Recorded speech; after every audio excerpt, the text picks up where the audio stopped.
व्यवस्थापनाच्या कार्यामधील कार्य क्रमांक 3 कर्मचारी व्यवस्थापन, ज्यालाच इंग्लिशमध्ये स्टाफिंग असं म्हणतात, हे कार्य आज आपण पाहणार आहोत. दुसरं कार्य आपण संघटन पाहिलेलं आहे. त्यानंतर पहिल्या कार्याचाही आपण विचार केलेला आहे की नियोजन, दुसरं कार्य संघटन, तिसरं कार्य कर्मचारी व्यवस्थापन. या कार्याचा आज आपण अर्थ पाहणार आहोत. आता कर्मचारी व्यवस्थापन पहा, कर्मचाऱ्यांचं व्यवस्थापन करणे म्हणजेच कर्मचारी व्यवस्थापन थोडक्यात. आता कर्मचारी व्यवस्थापन ही योजनेप्रमाणे अंमलबजावणी करण्याचं कार्य आहे. म्हणजेच कर्मचाऱ्यांची निवड करत असताना या ठिकाणी त्यांची भरती करणं, त्यांची निवड करणं, त्यांच्या कार्याची जबाबदारी त्यांना देणं आणि त्यांचं मूल्यांकन करणं आणि त्यांचा मोबदला देणं, या सर्व प्रक्रियांचा समावेश कर्मचारी व्यवस्थापन या संकल्पनेत होतो. म्हणजेच काय तर योग्य ते कर्मचारी निवडणे, त्यांची भरती करणे, त्यानंतर त्यांना त्यांचं कार्य काय आहे ते समजून देणं, म्हणजेच त्यांची जबाबदारी काय आहे, त्यानंतर त्या कार्याचं मूल्यांकन करणं, मूल्यांकन करत असताना ते व्यवस्थित कार्य करतात की नाही ते पाहणं आणि त्यानंतर त्यांचा मोबदला देणे, या सर्व कार्याचा समावेश कर्मचारी व्यवस्थापन या प्रक्रियेमध्ये किंवा या कार्यामध्ये होतो. आता पहा, प्रत्येक उपक्रमाचे यश आणि वाढ कर्मचारी व्यवस्थापन कार्यावर आधारित असते किंवा आहे. म्हणजेच कर्मचाऱ्यांची जी बुद्धिमत्ता असते, कर्मचाऱ्यांचं जे कौशल्य असते, त्या कौशल्याचा सर्वोत्तम वापर करून घेण्यावर भर कर्मचारी व्यवस्थापन कार्यावर दिला जातो. तर त्याच्यासाठी काय केलं जातं तर कर्मचाऱ्यांना या ठिकाणी त्यांचं जे कौशल्य आहे, कामाचं जे कौशल्य आहे, ते कौशल्य टिकवून ठेवणे किंवा त्या कौशल्याच्या आणखी प्रगतीसाठी त्यांना प्रशिक्षण देणं, म्हणजे त्यांना ट्रेन करणं, या सर्व कार्याचा समावेश या ठिकाणी कर्मचारी व्यवस्थापन या कार्यावर होत असतो. मग आता आर्थिक संसाधनावर हे कार्य अवलंबून नाहीये, तर हे कार्य कशावर अवलंबून आहे? मानवी व्यवस्थापनावर अवलंबून आहे. आता कर्मचारी हा घटक म्हणजेच मानवी संसाधनामध्ये येत असतो. म्हणजेच या ठिकाणी पूर्णपणे उत्पादनाशी संबंधित, उत्पादनाशी निगडीत या ठिकाणी हा घटक असतो की जो यंत्रसामुग्रीवर काम करणार असतो, त्याच्या कौशल्याप्रमाणे काम करणार असतो.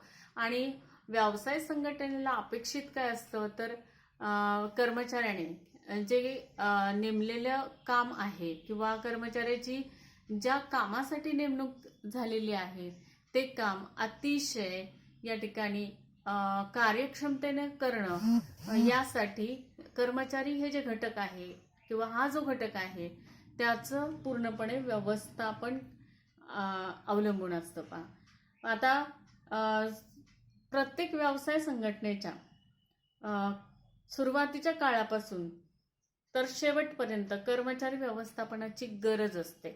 कारण प्रत्येक व्यवसाय संघटनेची जी प्रगती असते, ज्याला आपण म्हणू की जो विकास असतो, व्यवसाय संघटनेची जी वाढ असते, ती सर्वस्वी या ठिकाणी कर्मचारी या घटकावर अवलंबून असते. म्हणून व्यवस्थापनाच्या कार्यामध्ये कर्मचारी व्यवस्थापन हे जे कार्य आहे ते अतिशय महत्त्वाचं आहे. मग त्यामध्ये पहा, संघटनेची जी पदोन्नती, जी विकास आहे, जो वाढ आहे, ती व्यवसायाचा विस्तार, त्या कर्मचाऱ्याची निवृत्ती, राजीनामा, अपघात, कर्मचाऱ्यांचा मृत्यू, अशा विविध कारणामुळे रिक्त पदे निर्माण होत असतात. आणि त्या संबंधित कर्मचारी व्यवस्थापन अतिशय महत्त्वाची भूमिका बजावत असते. म्हणजेच योग्य कामासाठी योग्य मोबदल्यासहित योग्य व्यक्तींची नेमणूक हे कर्मचारी व्यवस्थापनाचं मूलभूत तत्व आहे.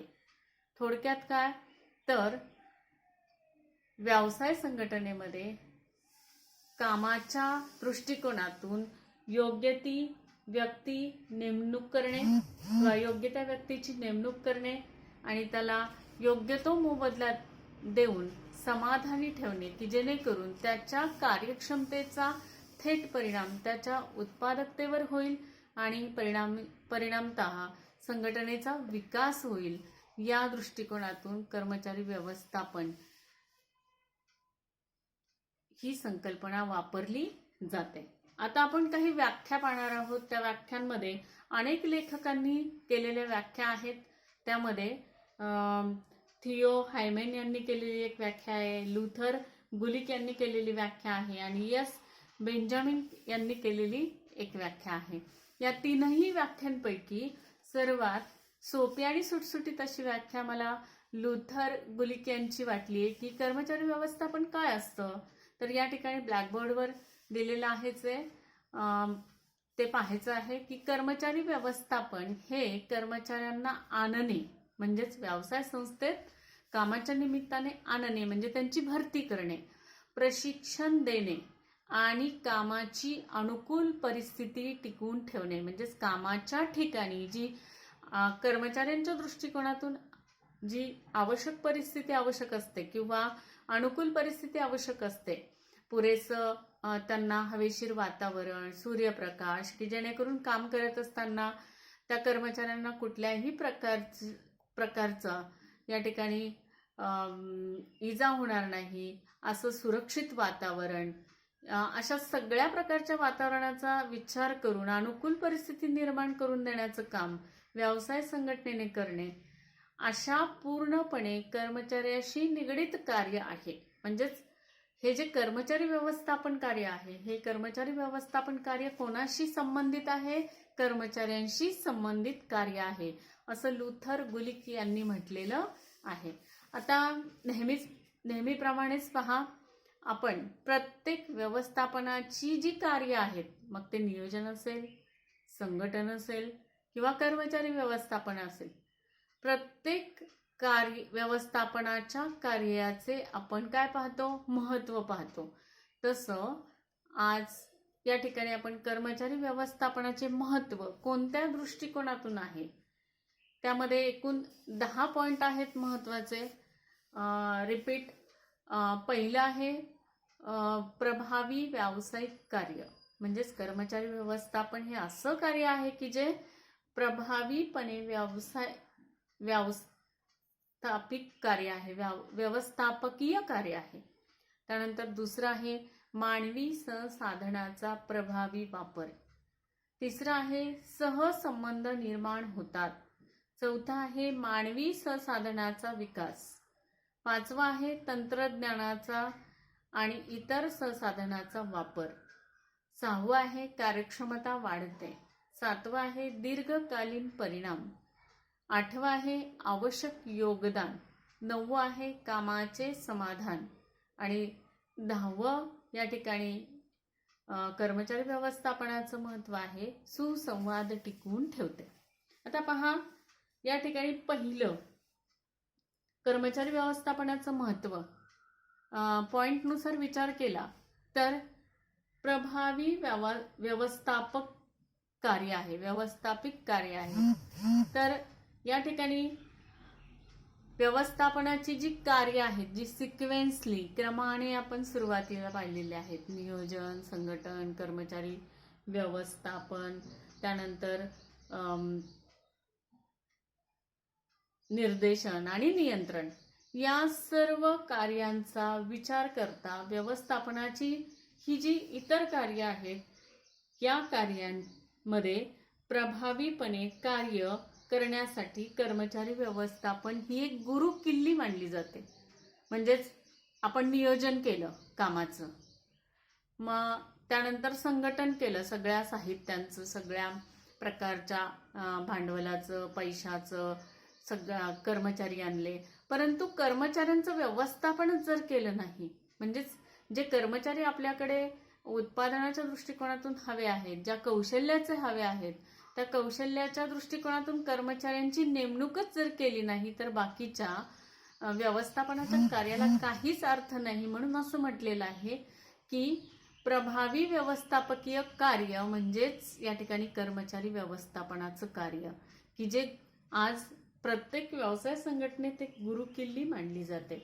म्हणजेच सक्षम कार्यशक्ती उत्पादन, विक्री आणि वित्त इत्यादी विविध कार्यामध्ये प्रभावीपणे काम करू शकते आणि इतर कार्याचा परिणाम कर्मचारी व्यवस्थापनाच्या प्रभावीपणावर अवलंबून आहे. पाहता या ठिकाणी कर्मचारी जे उत्पादन करतो, तो उत्पादन करत असताना या ठिकाणी त्या उत्पादनाची जी विक्री होते, त्या विक्रीमध्ये जर उत्पादनाचा दर्जा ज्याला आपण म्हणतो, तो दर्जा जर चांगला नसेल तर त्याचा व्यवसाय संस्थेच्या नफ्यावर परिणाम होईल. म्हणून या ठिकाणी कर्मचारी व्यवस्थापन किती महत्वाचं आहे हे लक्षात येतं. दुसरा पॉइंट आहे मानवी संसाधनाचा प्रभावी वापर. पहा, आता मानवी संसाधनं कोणती असतात? म्हणजेच कर्मचारी. आता कर्मचारी व्यवस्थापनामुळे या ठिकाणी मानवी संसाधनाचा म्हणजेच कार्यशक्तीचा प्रभावीपणे आपल्याला वापर करून घेता येतो. म्हणजे जो कर्मचारी चांगल्या प्रकारे कौशल्याचा आपण नेमलेला आहे त्याचा प्रभावीपणे आपल्याला वापर करता येतो. म्हणजेच त्याची भरती करत असताना तो कोणत्या कौशल्याचा आहे, म्हणजेच आपल्याला त्याचं ते कौशल्य आपल्या उत्पादनाच्या दृष्टिकोनातून योग्य आहे की नाही, त्यानंतर त्याची निवड, त्याची नियुक्ती, त्याला दिला जाणारा मोबदला कामाच्या प्रमाणात आहे की नाही, किंवा कामाच्या प्रमाणात तो मोबदला त्याला दिल्यानंतर त्याचं समाधान होत आहे की नाही, त्यानंतर यंत्रसामुग्रीच्या दृष्टिकोनातून काही त्याला जर उत्पादन करण्याच्या दृष्टीने प्रशिक्षण हवं असेल तर ते प्रशिक्षण, अशा विविध टप्प्यावर विशेष काळजी घेतली जाते आणि मानवी त्या संसाधनाचा कार्यक्षमपणे वापर केला जातो की जेणेकरून संघटनेचा विकास होण्यास मदत होते. तिसरं कर्मचारी व्यवस्थापनाचं महत्व आहे सहसंबंध निर्माण होतात. सह म्हणजेच एकमेकांशी संबंध निर्माण होतात. पहा, आता या कार्याचा उपयोग जो आहे तो संघटनेच्या सर्व स्तरावरील कर्मचाऱ्यांमध्ये सुदृढ संबंध निर्माण करण्यासाठी होतो. म्हणजेच कर्मचारी व्यवस्थापन हे कार्यच असं आहे की ज्यांच्यामध्ये आपण पाहतो व्यवसाय संघटनेमध्ये विविध विभाग असतात. विविध विभागांमध्ये विविध प्रकारचे कर्मचारी त्या ठिकाणी कामासाठी नेमलेले असतात. मग त्यांच्यामध्ये जर सहसंबंध असतील, चांगल्या प्रकारचे संबंध निर्माण होत असतील तर त्याचा परिणाम या ठिकाणी व्यवसाय संघटनेच्या चांगल्या कार्यासाठी होऊ शकतो, असे या ठिकाणी कर्मचारी व्यवस्थापनाचं या दृष्टिकोनातून महत्व आहे. चौथं कार्य आहे मानवी संसाधनाचा विकास. पहा, आता मानवी संसाधन म्हणजेच कर्मचारी. मग त्या ठिकाणी ते कर्मचारी कुशल व अनुभवी कर्मचारी ही प्रत्येक व्यवसाय संघटनेची एक मालमत्ता समजली जाते, गुंतवणूक समजली जाते. ज्या व्यवसाय संघटनेमध्ये चांगल्या प्रकारचे कामगार किंवा चांगल्या कार्यक्षमतेचे कामगार, कुशलतेने काम करणारे कामगार असतील, अशा संस्थेमध्ये, अशा व्यवसाय संघटनेमध्ये या ठिकाणी काय होते तर ती एक प्रकारची मालमत्ता समजली जाते. आता प्रत्येक व्यवसाय संघटनेची स्वतःची अशी एक संस्कृती असते आणि ती संस्कृती कर्मचाऱ्यांमध्ये त्या व्यवसाय संघटनेला रुजवावी लागते. जसं प्रत्येक कुटुंबाची एक संस्कार असतात, कल्चर असतं प्रत्येक कुटुंबाचं आणि त्या कल्चरप्रमाणे प्रत्येक कुटुंब वागत असतं. तसं या ठिकाणी प्रत्येक व्यवसाय संघटनेमध्ये कर्मचाऱ्यांमध्ये शिस्त रुजवण्यासाठी किंवा संस्कृती रुजवण्यासाठी कर्मचारी व्यवस्थापनाची मदत होत असते. म्हणजेच या ठिकाणी कर्मचारी व्यवस्थापन कार्यामध्ये आपण पाहिलंय की कर्मचाऱ्यांची भरती करणे, त्यांची निवड करणे, त्यांना प्रशिक्षण देणं, त्यांची नियुक्ती करणं, त्यांचा मोबदला ठरवणं, या सगळ्या गोष्टींचा समावेश होत असतो.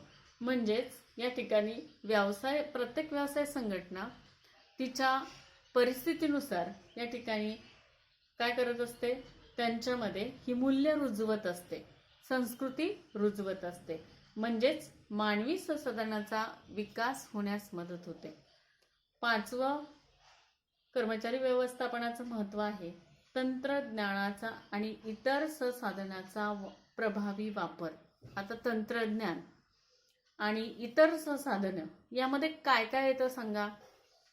तर आपण पाहतो की प्रशिक्षित कर्मचारी म्हणजेच ज्यांना प्रशिक्षण देऊन पूर्ण कौशल्य पूर्ण केलेले आहे असे कर्मचारी, नवीन तंत्रज्ञान उत्पादनाच्या दृष्टिकोनातून, भांडवल, त्यानंतर साहित्य, कामाची पद्धत आणि त्याचा प्रभावी वापर. त्यामुळे संघटनेची स्पर्धा करण्याची ताकद काय होते, वाढते. त्याचबरोबर कामाचा दर्जा वाढतो. कामाचा दर्जा वाढला की उत्पादकता वाढते आणि त्यामध्ये व्यवसाय संघटनेच्या उत्पादनामध्ये संख्यात्मक आणि गुणात्मक वाढ करण्यासाठी याचा उपयोग होतो. जसं तंत्रज्ञानाचा आणि इतर संसाधनाचा प्रभावी वापर.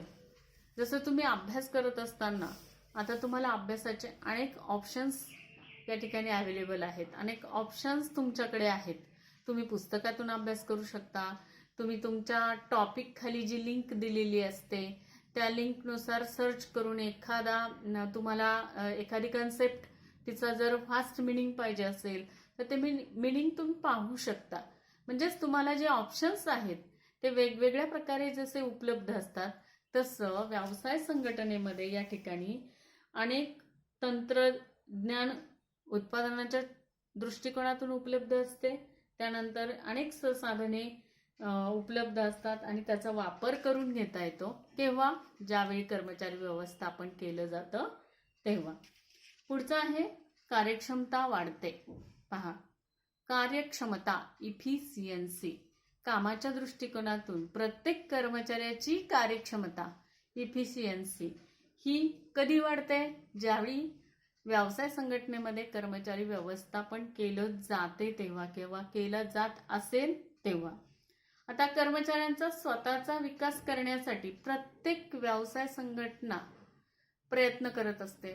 म्हणजेच कर्मचाऱ्यांना त्यांच्या प्रगतीसाठी प्रशिक्षण देणं, काही विकास कार्यक्रम राबवणं किंवा विविध प्रकारच्या या ठिकाणी काही ज्या तंत्रज्ञान विषयक काही यंत्रावर काम करण्याच्या दृष्टिकोनातून ट्रेनिंग असतील ते ट्रेनिंग उपलब्ध करून देणं, अशा ज्या गोष्टी आहेत या सर्व गोष्टी कामगारांना मिळवून दिल्या जातात. म्हणजेच अशा गोष्टींमुळे काय होतं तर कर्मचाऱ्यांची त्यांची स्वतःची कार्यक्षमता वाढते आणि त्यांची कार्यक्षमता वाढली की त्याचा योग्य तो परिणाम व्यवसाय संघटनेच्या उत्पादनावर दिसून येतो आणि या दृष्टिकोनातून कर्मचारी व्यवस्थापनाचं महत्त्व आहे. पुढचं आहे 7वं दीर्घकालीन परिणाम. पहा की प्रत्येक गोष्ट आपण चांगली केल्यानंतर त्याचे दीर्घकालीन होणारे परिणाम किंवा अगदी ज्याला आपण म्हणू कायमचे परिणाम हे जसे चांगले दिसून येतात तसं कर्मचारी व्यवस्थापन केल्यामुळे काय होते तर त्याचे परिणाम दीर्घकालीनपणे दिसून येतात. म्हणजेच व्यवसाय संस्थेच्या दृष्टिकोनातून व्यवसाय संस्थेचा जो उद्देश आहे जास्तीत जास्त उत्पादन आणि जास्तीत जास्त नफा या एकमेव उद्दिष्टाच्या दृष्टिकोनातून व्यवसाय संघटनेमध्ये जर कर्मचाऱ्यांचं व्यवस्थापन योग्य प्रकारे केलं गेलं किंवा कर्मचारी व्यवस्थापन कर्मचाऱ्यांच्या विकासातून संघटनेची वाढ होऊ शकते आणि नुसतीच वाढ होत नाही तर ते सातत्य कायम टिकून राहतं. म्हणजे संभाव्य कर्मचाऱ्यांची निवड आणि त्यांच्या क्षमतेवर अवलंबून असते की जेणेकरून प्रत्येक व्यवसाय संघटना ही भविष्यातील त्यांचे आव्हानं जे आहेत ते आव्हानं समर्थपणे पेलू शकते. म्हणूनच कर्मचारी व्यवस्थापनामध्ये कर्मचाऱ्यांचे त्यांच्या भविष्यातील भूमिकांमधील योगदान विचारात घेतलं जातं. म्हणून या ठिकाणी दीर्घकालीन त्याचे परिणाम दिसून येतात. पुढचं आहे की आवश्यक योगदान. पहा, आता कर्मचारी हा घटक जो व्यवसाय संस्थेसाठी कामाच्या दृष्टीने किंवा अहोरात्र यंत्रावर काम करून जे योगदान देत असतो, म्हणजेच कर्मचारी व्यवस्थापन कर्मचाऱ्यांच्या विकासातून संघटनेची वाढ आणि सातत्य निश्चित करत असतं आणि संभाव्य कर्मचाऱ्यांची निवड त्यांच्या क्षमतेवर अवलंबून असते. म्हणजेच कामगारांची कार्यक्षमता जेवढी जास्तीत जास्त असेल तेवढे त्यांचं योगदान व्यवसाय संस्थेच्या दृष्टिकोनातून दिलं जातं. म्हणजेच भविष्य काळातील भूमिकांमधील योगदान विचारात त्यांचं घेतलं जातं. पुढचं आहे कामाचे समाधान. पहा, प्रत्येक कर्मचारी आणि तो करत असलेला काम आणि त्या कामातून त्याला मिळालेले जे समाधान आहे ते कर्मचाऱ्यांना आर्थिक आणि बिगर आर्थिक फायदे देऊन प्रेरित केले जाऊ शकते. म्हणजेच व्यवसाय संघटनेकडून त्यांना त्यांच्या कामाचा जो मोबदला आहे त्या मोबदल्या व्यतिरिक्त त्यांची सुरक्षितता असेल किंवा वेगवेगळ्या प्रकारच्या काही इतर बिगर आर्थिक त्यांना काही फायदे असतील, त्या फायद्यातून त्यांचं काय होतं की स्वतःचं असं एक समाधान आणि मनोबल वाढीस लागतं आणि हे उत्पादनाच्या दृष्टिकोनातून आणि त्यांची कार्यक्षमता टिकून ठेवण्याच्या दृष्टिकोनातून महत्त्वाचं असतं.